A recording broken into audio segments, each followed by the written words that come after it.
At 11:22 a.m. on Monday, 13th of May, 1935, T.E. Lawrence, who found fame as Lawrence of Arabia, had a motorcycle accident. He was in a coma for 6 days and died the following Sunday. Firstly, we want to know whether comas, well, it's 1935, isn't it? So comas last 6 days, 1 month. Maybe that was the cycle of comas in those days. Just after 8 a.m. on Sunday, he died. Within minutes of their learning of the accident, the day of rest, he died at the day of rest. You understand me? So someone who, Araka, it seems like as if everyone thought, let's just do him over on a Sunday. It's a day of rest and he's resting. Yeah, that's one theory. Within minutes of their learning of the accident, the government of the day, so there was a government involved, took the most extraordinary security precautions. So they wanted to make everything secure and possible. So another of my assumptions is the government didn't want anyone to know that we laid him to rest on the Sunday. The War Office imposed a total ban on all the information to the press. So there's a War Office involved now as well.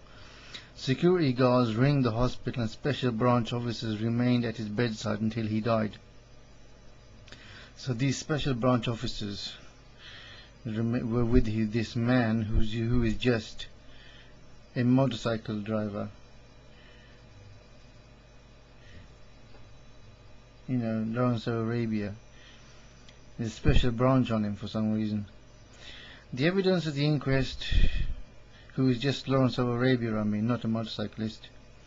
The evidence at the inquest was both inaccurate and conflicting. The only adult eyewitness stated that from the sound of Lawrence's motorcycle, it was traveling between 50 and 60 miles an hour. When it was known to all concerned that the machine was recovered locked in second gear, which had a maximum at full throttle of 38 miles. Now, why did some eyewitnesses say? So they presumed it traveled at 50-60, however it was traveling at 38. And I don't even think it was traveling at 38 in second gear, because the older motorcycles, it was probably doing about 20 miles an hour. The same witness attributed the accident to, unless he was thrashing it. Was he a thrasher? I don't know. The same witness attributed the accident to Lawrence's swerving to avoid a large black car.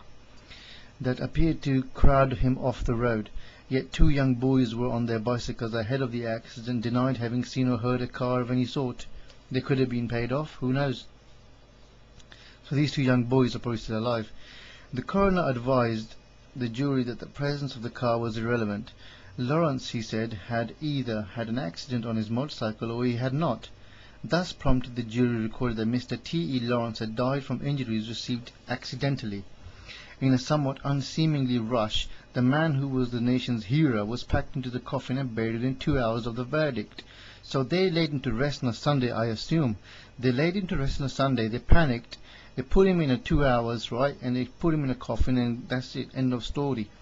Because they panicked. The mysterious circumstances of the accident, the remarkable reactions of the authorities and the rushed funeral sparked off a spate of rumors that continue to this day.